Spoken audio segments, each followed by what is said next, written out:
За баглаа гадаа гарч тасгалаа хийчихэд орж ирээд байж байна. За тэгээд та хэд маань мэдж байгаа баглааны Америкт мэргэжлийн гоо сайхны мэргэжлэр сургууль төгссөн. Тэгээд мэргэжлийн лайсенстэй юм байгаа. Тэгээд өөрийнхөө мэддэг нэг юм та хэд хүргэж болж байна. Энэ болохоор нарны тосны талаар. За өмнө нь би нөгөө гадаа гарахтаа ингээд нарны тосоо би маш сайн зүгтдэг гэдэг ярьсан тийм. Тэгээд гадаа гараад ингээд тасгал хийгээд хөлс гарсан учраас би гэртээ орж ирээд шууд нарны тосоо гоод өгөхгүй. Яагаад гэхээр нөгөө хөлсөөр хөлс ингээд гарахаар нарны тосны нөгөө идэвхтэй байх гэдэг юм бол байх болж. За нөгөө арсыг хамгаалах үйлчлэгээр байх болж гэсэн. Нэгдүгээр тэр. За хоёрдугаар гэх юм бол ер нь та нар SPF гэж юу гэсэн үг вэ? SPF гэдэг нь болохоор sun protection factor гэсэн үг байна. SPF 15, SPF 30, SPF 50 гэдэг нэг байдаг. Тэгээ SPF 70 хүртэл байдаг. Тэр нь юу гэсэн үг вэ гэхээр одоо таны арсыг хэр удаан хамгаалахыг харуулдаг гэсэн үг байхгүй юу? SPF 15 гэх юм бол 15-ыг үржих нь 10 гэдэг 150 минут буюу 150 минут гэдэг чинь ойролцоогоор 3 цаг биш 2 цаг 2 цаг 30 минут орчим таны арсыг хамгаална гэсэн үг. За тэгээд SPF 30 гэх юм бол 30-аар үржих нь 10 гэх мэтчлэнгээр 300 минут гэх мэтчлэнгээр ингээд таны нүрийг хамгаалдаг юм аа. Тэгээд нүрийг юунаас хамгаалдаг вэ гэхээр UVB буюу ultraviolet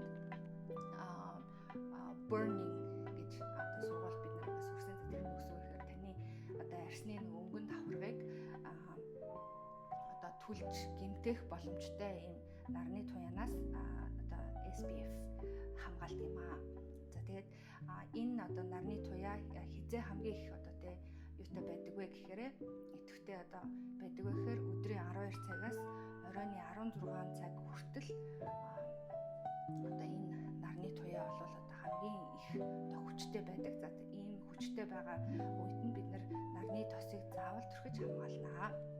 За тэгээд бас нэг юм байна.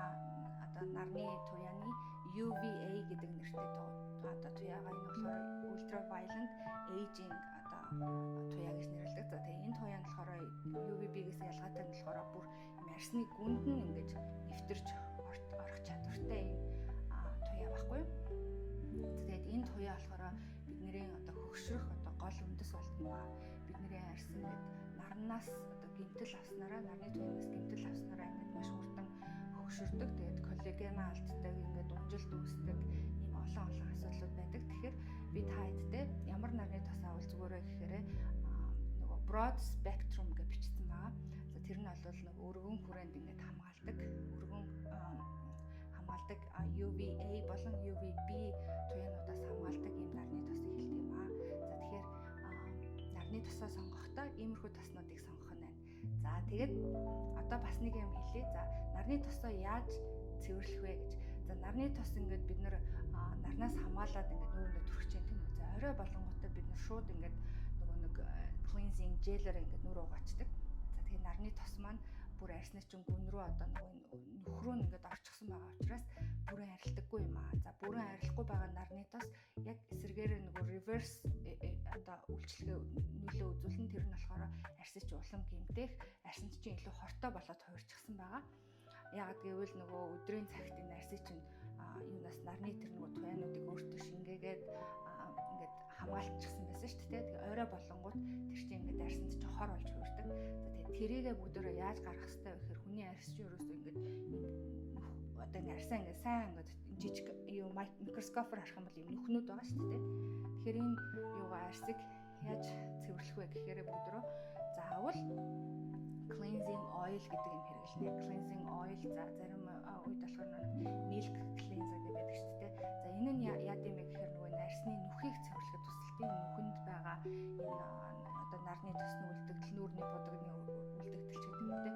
Нүүрний будаг эд нарыг ингээд нүхнээс нь наашаа гаргаж ирэхэд тусалдаг байхгүй. За тэгээд тэр нүхнээс гарч ирснийхаа дараагаар бол бид нар сайхан усаар зайлж авч жагаад тэгээд араас нь нөгөө cleansing gel хэрэглэх ёстой.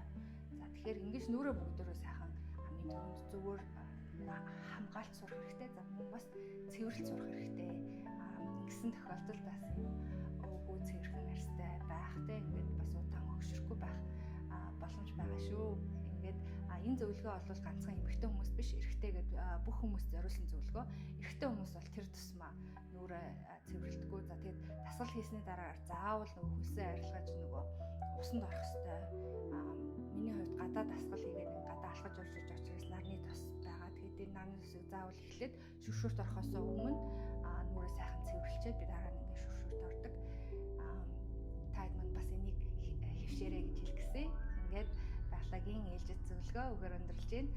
Дараачудаа бас таадтай хэрэгтэй өөрийнхөө мэддэг зөвлөгөөнүүдийг хүргэх болно. Ингээд намайг анхаарлаа тавьж сонссон үзсэн та бүхэндээ маш их баярлалаа. Ингээд дараа уулзъя. Тэр баяртай.